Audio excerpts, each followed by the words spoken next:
Already গরম হয়ে গেছে, ধোয়া উঠতেছে। এখন হচ্ছে একে একে করে চিকেনগুলো সব দিয়ে দিব। তারপরে হচ্ছে জালটা মিডিয়াম লোয়ে রেখে এপিট ওপিট করে সুন্দর করে ভেজে নিব।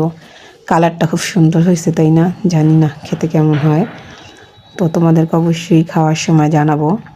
তো ভাজার পরে যখন ভিতরে ভাঙলাম দেখলাম কি না, কোনো ঝামানি, কোনো কালারই হয় নাই।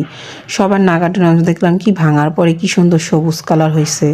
মানে আমি চাইছিলাম যে মশলাগুলো ব্যালেন্ড করছি না সবগুলো দিব, কিন্তু দেয়া হয়নি। তো এই তো পরে কি করলাম, এই যে দিব কিন্তু না, দেয়া হয়নি। আমি হচ্ছে এই যে 3 চামচের মতো দিছি। এর জন্য ভাঙার পরে দেখি কি ভিতরে না সাদাই রয়ে গেছে। তো মানে এমনি নর্মাল চিকেনের মতো ভালো লাগতেছে, কিন্তু ওই যে নাগা একটা চিকেন ওই ফিল্টার হইতাছে না।